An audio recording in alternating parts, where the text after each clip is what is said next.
Hey guys, I'm Victor and welcome to another episode of Soccer Fan Perspective, a show where we talk about American soccer.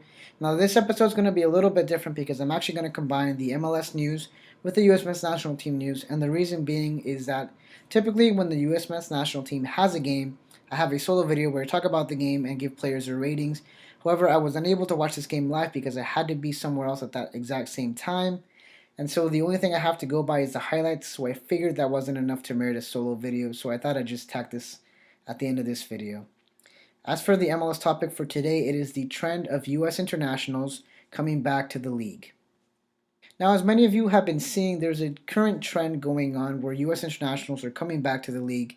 I want to say that the trend started with Dempsey, but I'm not exactly sure where it originated. This year alone, we've had Mix, Brick Shea, and Josie Altidore come back, and now we have news that Sacha Kljestan and Juan Agudelo are coming back as well. Now, Sacha Kljestan is going to go to New York Red Bulls, and I think this is a good move for him because he's had diminishing playing time in Anderlecht in the Belgian league. And this is also a good opportunity to be in the forefront for Klinsmann and possibly revitalize his national team career, if possible. Now, this also makes more sense now with the New York trade because at first I wasn't sure why New York would trade Eric Alexander and Ambrios Oyongo because honestly I thought Alexander is an underrated player and was a solid player to put next to Dax McCarty, and they had a good duo going there. As for Oyongo, I thought the player had a lot of potential, but I guess we'll see which team wins this trade. As for Juan Agudelo, he's going back to the New England Revolution, and I think it's about damn time.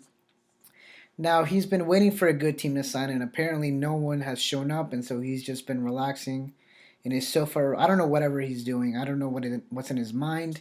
He's actually rejected a couple of offers from European teams that I thought would have been decent, at least for a start, to at least get game time. But however, he's rejected them because apparently they were small teams. Now, I do wonder how him coming back to the New England Revolution will affect the team's dynamic. And when I mean the team's dynamic, I don't mean the play on the field, but more importantly, the locker room dynamic. As for the U.S. men's national team news, the U.S. lost to Chile 3-2 in Santiago.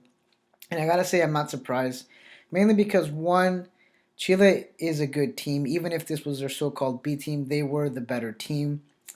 And also because there's also an ongoing trend of the U.S. losing games late. Now, according to Jurgen Klinsmann, it's because of the fatigue that the players have.